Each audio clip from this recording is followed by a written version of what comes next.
Mohon maaf ada sedikit kendala. Warahmatullahi wabarakatuh. Bismillahirrahmanirrahim. Alhamdulillahi rabbil alamin. Allahumma shalli ala sayyidina Muhammad wa ala ali sayyidina Muhammad. Allahumma shalli ala sayyidina Muhammad wa ala ali sayyidina Muhammad. Allahumma shalli ala sayyidina Muhammad wa ala ali sayyidina Muhammad.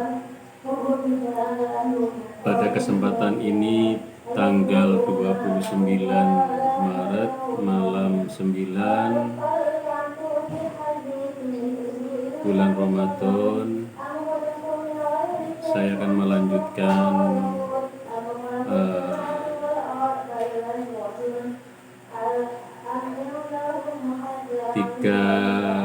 3P9SR, di mana sudah ke item kelima, ahli ilmu lahir batin.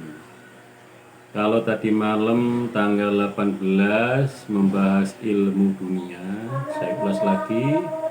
Ilmu dunia itu mengapa termasuk dalam tataran tirakat atau petapa? Karena menuntut ilmu itu intinya perlu pengorbanan. Menuntut ilmu itu perlu waktu, perlu biaya, perlu tenaga. Jadi kalau manusia menuntut ilmu, walaupun ilmu dunia 20 huruf istilahnya, itu sudah masuk ke tataran petapa atau tirakat atau riyadhah. Allah akan memuliakan orang yang menuntut ilmu. Allah akan mencukupi orang yang menuntut ilmu. Tidak ada ceritanya orang yang menuntut ilmu itu kalau benar-benar ikhlas lillahi ta'ala kekurangan tidak pernah. Karena rezeki anak yang menuntut ilmu baik di sekolah dasar, SMP, SMA yang umum istilahnya, nah nanti yang di pondok kita bahas itu ilmu agama, ilmu akhirat, itu sudah dipenuhi oleh Allah. Jadi kalau manusia, seseorang sudah menuntut ilmu, itu intinya sudah masuk tirakat. Jadi kita menuntut ilmu jam 12 tidurnya, jam 2 malam itu termasuk tirakat. Ya, petapaan istilahnya, pengorbanan. Allah senang sama orang-orang atau insan-insan anak muda yang menuntut ilmu sampai malam lillahi ta'ala. Karena dunia itu akan akan kita genggam, akan kita raih dengan ilmu, tapi ilmu yang benar. Jadi sekali lagi mungkin ada pertanyaan, kok mencari ilmu itu masuk ke tataran petapa, tirakat? Iya, karena semua yang dilakukan oleh para ahli ilmu itu penuh pengorbanan, ya, penuh pengorbanan waktu. Sementara orang-orang lain senang kita belajar menghafal, ya, itu luar biasa pengorbanan Allah dan Rasulullah senang sama umatnya yang mencari ilmu. Pada ilmu malam ini adalah ilmu akhirat. Ilmu akhirat itu ilmu agama.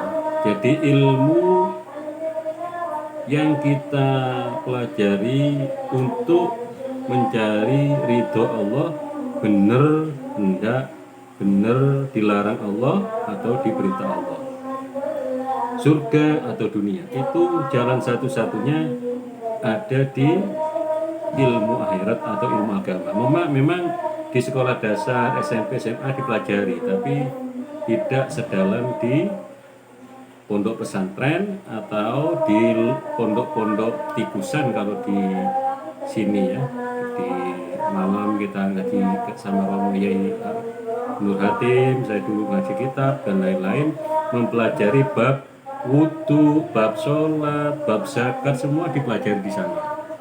Itu yang dinamakan ilmu agama. Jadi ilmu agama itu kita nanti akan mengetahui cara wudhu yang benar, cara sholat yang benar, sholat sunnah, sholat wajib, semua diajarkan di pondok pesantren atau langgar-langgar yang mengajarkan agama kitab. Ya, selain kita mempelajari Al-Quran waktu saya kecil di musolanya Romo Yai Hatim, malamnya juga mempelajari kitab Sulam Besina, Sulam Sepina ya kalau nggak salah waktu itu. Taklim al-muta'alim, cara mencari ilmu itu dipelajari semua. Lalu hal bab surga neraka itu juga dipelajari di Romo Yai Nur Hatim. Jadi anak-anak sekarang itu sudah, mengapa akhlaknya sudah menurun kajian saya, karena anak-anak yang ngaji sekarang itu adalah targetnya hanya bisa membaca Al-Quran dan lain-lain, tapi tidak mempelajari di pondok-pondok atau di langgar-langgar itu, tidak mempelajari seperti zaman dulu setelah ngaji mengkaji kitab Taklim al-Muta'alim, Sulam Sefina ya, nggak salah saya juga ngajinya juga laktun waktu itu, tapi berbekas sekali kalau Romo Yai yang ngajari, takut ya. Jadi kasarannya kalau kajian ilmu zaman dulu itu, kalau ada Romo Yai duduk itu nggak berani, santri-santri lewat di depan nggak berani. Jangankan ada Romo Yai, ada songkoknya Yai aja diletakkan nggak berani sudah mendekat sama songkoknya Yai.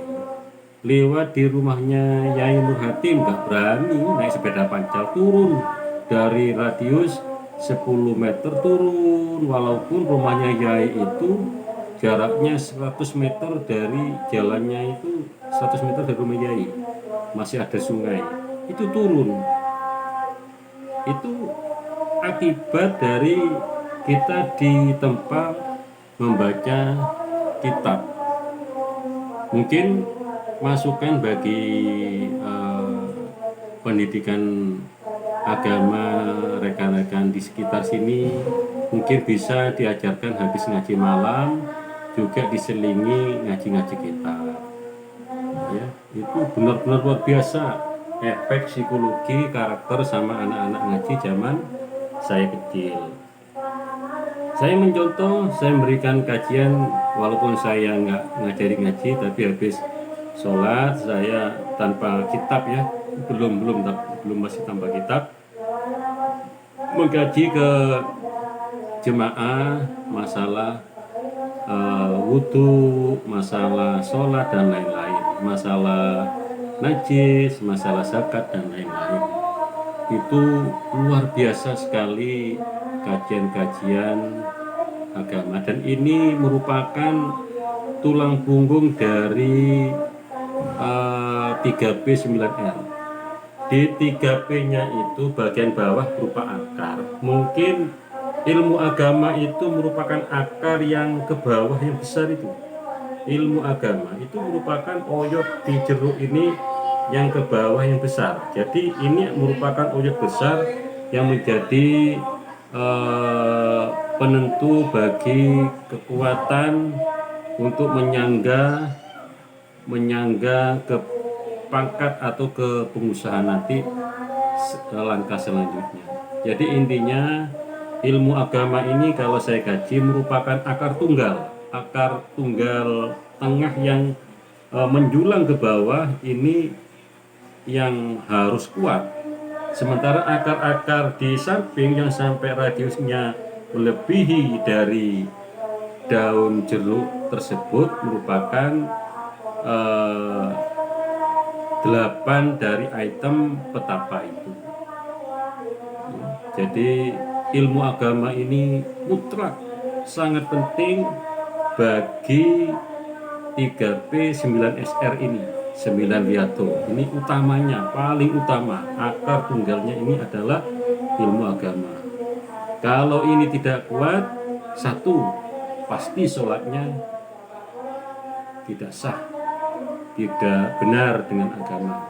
Wudhunya salah, sholatnya salah, tidak zakat, dan lain-lain, itu nanti bermasalah. Jadi sekali lagi saya tekankan anak-anakku, anak cucuku semua, ahli ilmu lahir batin ini kita harus mendalami benar, ya, hati-hati benar sama ilmu agama atau ilmu akhirat ini. Kalau ini sudah benar, nanti semua item di 3P9SR 9 Wiyato ini akan gampang pelaksanaannya, ya. Jadi intinya ilmu agama ini adalah ilmu yang dikaji dengan 30 huruf alif ba ta sa, ya, 30 huruf sulit. Saya akui sulit. Hebat anak-anak pondok itu bisa menghafal Alfiyah, bisa menghafal hadis, bisa menghafal Al-Quran, luar biasa, ya. Jadi intinya ilmu agama itu, ilmu di pondok pesantren itu mutlak harus menjauhi maksiat, ya. Kalau Alfiyah 1000 itu kalau sudah kena maksiat lupa, sudah nggak akan hafal 1000, ya. Ahli-ahli hafal Al-Quran, hafid hebat itu.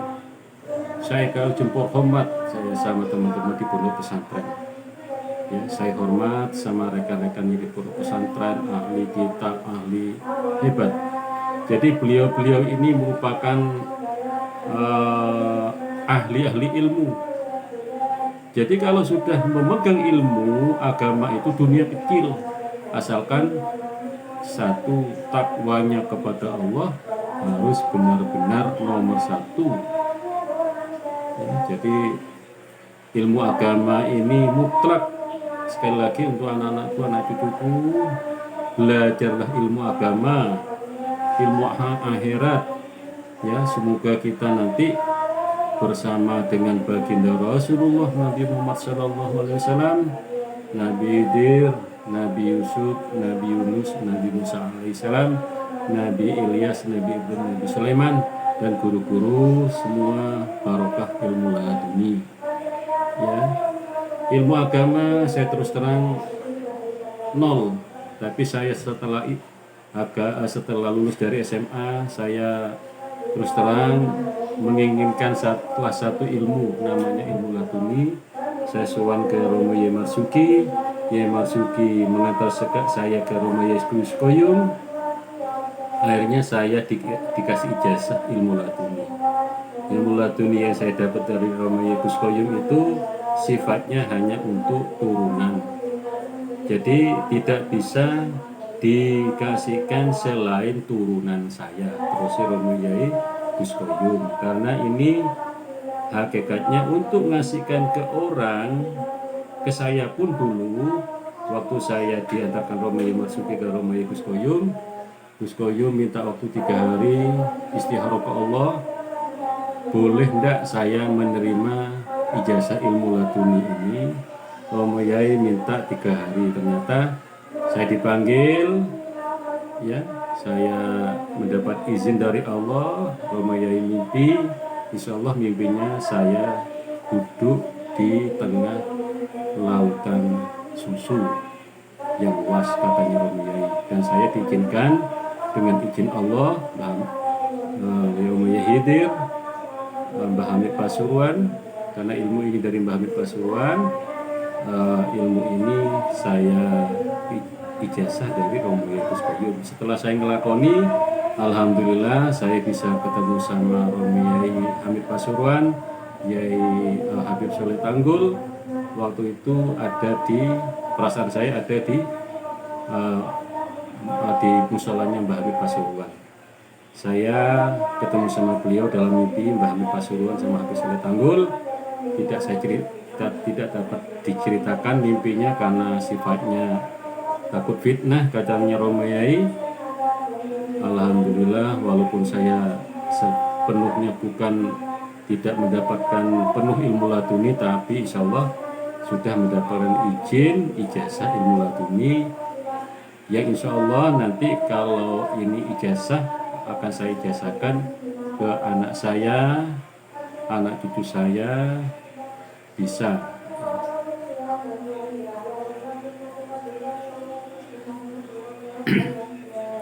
Jadi sifatnya nanti ilmu ini hanya untuk turunan. Ada ijazahnya, ada tawasulnya khusus ya. Jadi pemirsa hanya sekedar tahu kalau Allah katanya informasi Romayai Buskoyun, orang yang pegang ilmu laduni itu kalau mondok 1 tahun sama dengan teman-teman mondok 40 tahun bagi yang tidak pegang ilmu laduni. Itu saja. Insya Allah pemegang ilmu laduni insya Allah diizinkan Allah wali, alim, kaya raya dunia akhirat. Ya, wali atau alim atau kaya raya atau ketiganya, terus si Romayai Buskoyun. Dan itu saja kajian dari saya, format saya sama teman-teman yang mondok di pondok pesantren. Mudah-mudahan anak-anak saya, anak cucu saya bisa meniru teman-teman sahabat yang mondok di pondok pesantren seperti yang saya hormati Romayai Buskoyun, Romayai saya waktu itu yang membimbing saya di Pasuruan, putranya Mbak Pasuruan, Gus Idris, ada saya hormat juga Gus Baha, walaupun saya tidak pernah, tapi saya kenal benar sama Romayai Gus Idris Pasuruan. Ya, ini saja, mudah-mudahan kajian malam ini tanggal 19 Maret malam ke-8 Ramadan ini membawa berkah dan ilmu kajian kali ini bisa lebih memahami ke 3B9SR yang saya kaji sampai malam terakhir. Saya tidak ada tendensi apa-apa, sekali lagi tidak ada tendensi, hanya saya ingin apa yang saya kaji ini didengar anak-anak saya, minimal anak cucu saya sampai kiamat nanti. Terima kasih. Barakallah, Allahumma anta masudi wa ridha kama bi'ati wa ma'rifataka. Allahumma sholli ala Al-Fatihah. A'udzubillahi minasyaitonir rajim. Ya kana ya